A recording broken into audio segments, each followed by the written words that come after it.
Welcome to another thrilling episode of Dicko's Evil Movie Reviews. Shit.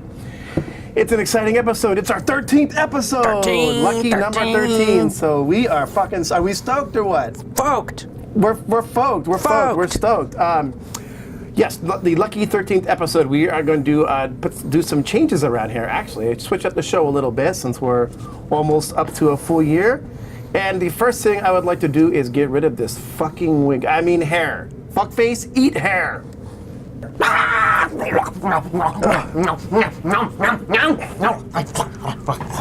So that sounds delicious. And now I have a new look. Fuck that cheap wig, I mean hair. People said I look like Svengoolie, which isn't necessarily a bad thing. I love Svengoolie. I love all horror hosts. I don't care where you are or what you're doing. I love horror hosts. That's how this whole show got started. It's supposed to be like a late night terrible TV horror host show. That's the cheap set and cheap puppets. Hey! You look beautiful, man. You can wear the wig from now on. I'm a high-priced puppet. Also, it hid my fucking amazing eyebrows. I mean, check these bad boys out. These are some high-quality evil eyebrows. Couldn't even see him with the wig on. And we have a new sidekick. This is called the Internet Movie Critic. He likes everything. Internet Movie Critic, did you like Elysium? Oh, that was fucking terrible. What about Pacific Rim? Oh, Jesus Christ, you're fucking kidding me. Even G.I. Joe? Oh, for God's fucking sake, this guy. You just like everything, that's it. Doesn't matter what it is. You're just a fucking tool on the internet who loves every movie to get your name in quotes on the commercials. Well, fuck you, Internet Movie Critic. That's right. What's that, Handsome Dan? I know you don't like him.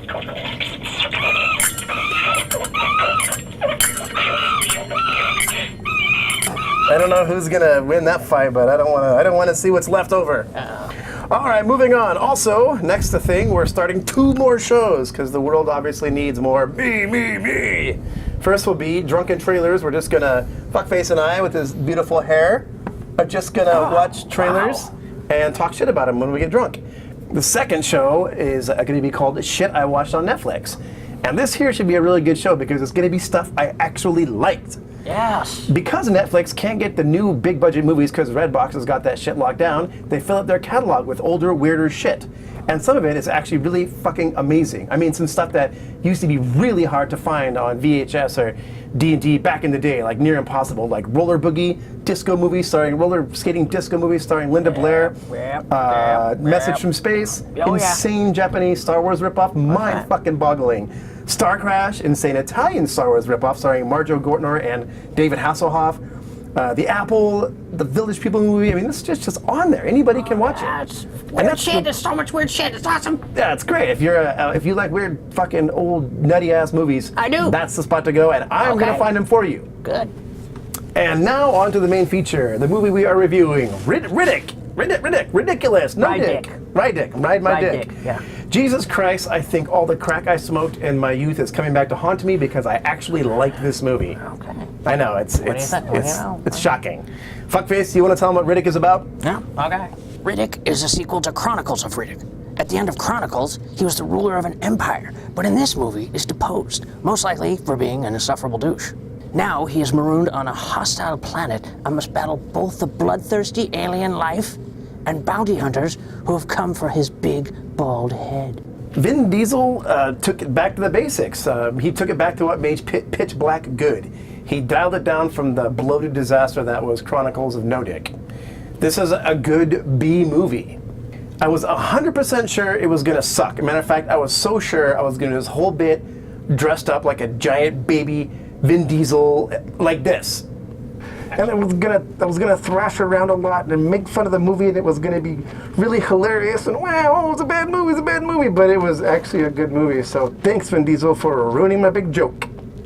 I am actually surprised he had enough self-awareness to know to dial it down and realize that sometimes less is more. In fact, I think the lower budget helped a lot. Sometimes when you have a lower budget, you kind of have to get creative to keep things interesting, and they certainly did. There's actually a funny scene in the beginning where he's broken his leg and he's twisting it back together, and he's actually taking a screw and screwing his broken leg back together. And it's kind of a neat metaphor for the franchise, because the franchise is so broken by the last movie. He's trying his best to screw the broken franchise back together. The movie's got a good cast of tough guy actors. I'm a tough guy actor. Well, you are a tough guy actor. And you kind of look like Vin Diesel a We're little gonna bit. do this thing with. Come on, let's go. Shoot it, get man. Gargan muscles bulging in the neck. Yes, anyway, there's a bunch of tough guy actors, none of them really famous. There's also a tough lesbian chick from Battlestar Galactica. I'm sure the retard liberals will get mad at how they treat this character and stereotype lesbians and blah, blah, blah, but it goes back, it harkens back to the super tough, badass chicks that used to be in a lot of action movies. And there's a great comedy relief villain. He's actually really funny, you know. He is funny when he's supposed to be funny. And you know, he sort of steals the show at times. There's also a weird, pure-hearted sort of Christian kid that, oddly enough, fits in. I mean, it sounds like a Goonie cast, but somehow it works. The action is classic B-movie violence goodness. The aliens are scary enough, kind of silly, but I guess, and the CG's not too terrible. He does have a cute little green dingo companion in the movie that it sounds, you know, it sounds terrible when I say it, but in the movie, like, well, you know, it kind of works actually, stupidly enough, whatever. Somehow this movie works. Due to the lack of budget, there are some really funny special effects in the movie at times. There's this great scene where the three guys are riding these giant space motorcycles, and it looks, I don't know why they did it or how it happened, but it looks very similar to Flash Gordon. It's just three big dudes like sitting on this hog soda, flying around in this ridiculously manly yet silly way. I was kind of laughing at that out loud at that part. It's kind of funny. The whole thing feels like it came out of the 80s, like it just flew out of the latest issue of Heavy Metal magazine. Except replace the large-breasted women with Vin Diesel. Fuckface? Do you want to replace large-breasted women with Vin Diesel? Fuck no! Like fucking kidding me? All over the world? Jesus, this is horrible. No! Every large-breasted woman will become Vin Diesel? Not a chance. Okay. It's not gonna happen. All right. Okay. Doesn't want the.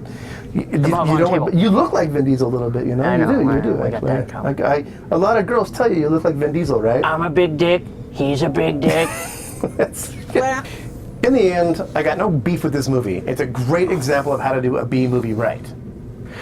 It's not trying to win the Oscar. It's not trying to be the big budget movie to end all movies.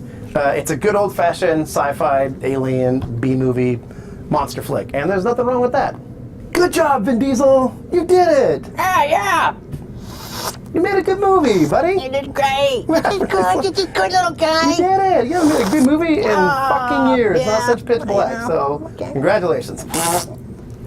Of course, there were some critics who did not get this movie at all and misread it, so let's take a look at their terrible fucking reviews. All right, Mr. Mark Ramsey, Butt Ramsey from Movie Juice says, Riddick, because one name says it all isn't nearly enough all at the same time. What?